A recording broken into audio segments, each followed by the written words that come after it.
Hello दोस्तों, स्वागत है आपका, जहां मैं आपका दोस्त और होस्ट लेकर आ चुका हूं एक इंफॉर्मेटिव और एंटरटेनिंग वीडियो जिसका टाइटल है सीक्रेट्स ऑफ इम्फाल। जी हां दोस्तों, आज हम भारत के पूर्वोत्तर यानी नॉर्थ ईस्ट की बात करेंगे, जहां मौजूद है दुनिया का सबसे खूबसूरत शहर इम्फाल।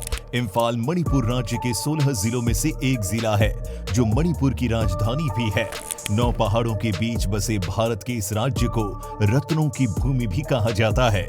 साल 1972 में राज्य का दर्जा हासिल करने वाला मणिपुर भारत का 19वां राज्य है और आज 50 वर्षों के बाद ये राज्य अपनी सदाबहार प्राकृतिक सुंदरता, परंपराओं और समृद्ध संस्कृति के चलते भारत में तो मशहूर है ही, इसके चलते ये दुनिया भर में भारत का नाम भी रोशन कर रहा है। आज इम्फाल सहित समूचा मणिपुर अपने टूरिज्म से दुनिया को अपनी ओर आकर्षित किए हुए है। इस राज्य के खूबसूरत पहाड़, नदियां, झरने, झील, खान पान, पहनावा, रहन सहन और कल्चर के प्रति लोग इतने ज्यादा आकर्षित हैं कि मणिपुर घूमने वालों की संख्या हर साल बढ़ती ही जा रही है।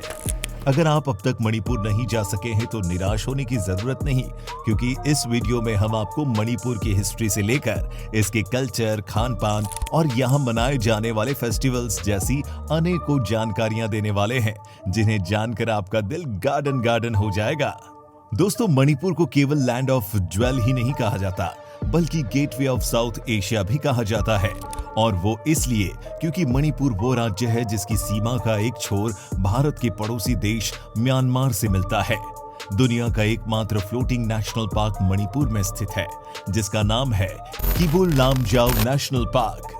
इम्फाल से मात्र 50 किलोमीटर की दूरी पर बने इस पार्क में दुनिया के सबसे अनोखे हिरन सहित सैकड़ों ऐसे वन्य जीव रहते हैं, जिन्हें देखने दुनिया भर से लोग, खासकर विशेषज्ञ यहाँ आते हैं। बात अगर घूमने फिरने की हो तो इम्फाल सहित समूचे मणिपुर ऐसे स्पॉट से भरा हुआ है जिनके नजारे अद्भुत और अविश्वसनीय हैं। इम्फाल में मौजूद मताई गार्डन हो या फिर इम्फाल वॉर सेमेट्री, ये वो स्मारक है जहां उन बहादुर सैनिकों की कब्रें मौजूद हैं, जिन्हें सेकेंड वर्ल्ड वॉर के समय जापानी सेना के खिलाफ लड़ाई में अपनी जानों को कुर्बान कर दिया। यहाँ 1600 सैनिकों की कब्रें हैं, जिनसे जुड़े हजारों किस्से भी यहाँ मौजूद हैं। सिकदा डैम और उसके आसपास मौजूद प्राकृतिक खूबसूरती मणिपुर का एक और पिकनिक स्पॉट है।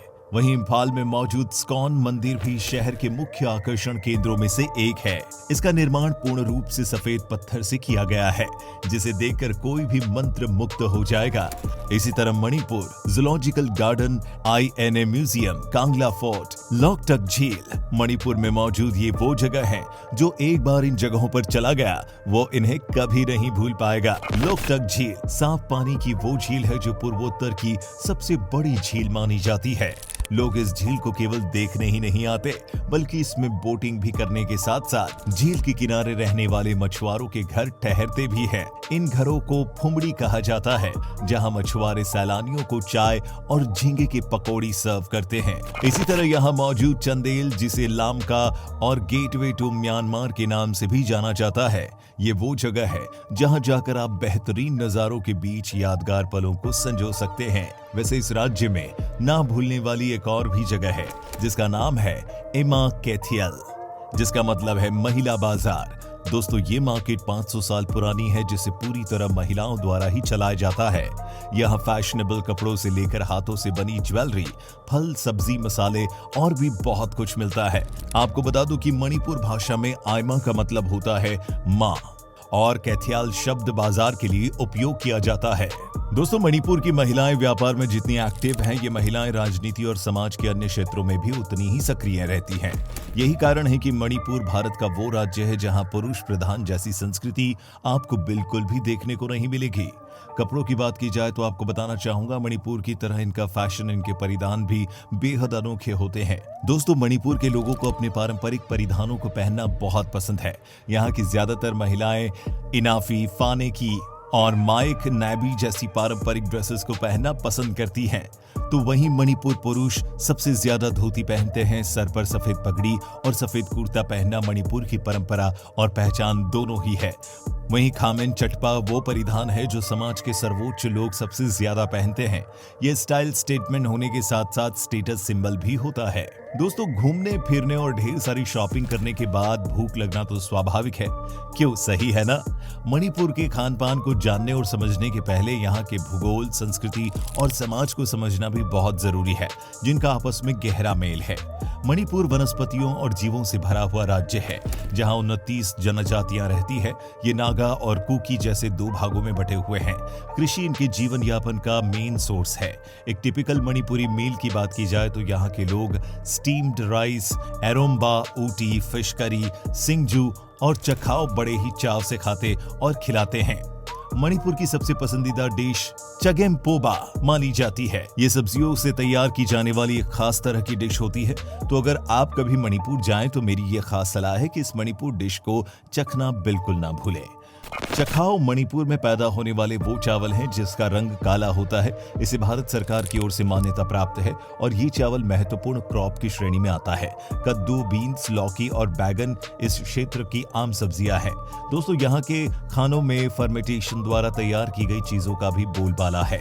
मणिपुर लोग सब्जी से लेकर फल और मांस प्रिजर्व करते हैं और फिर कुछ समय के बाद उनका सेवन करते हैं। खाने की तरह मणिपुर के लोग भी काफी इंटरेस्टिंग होते हैं।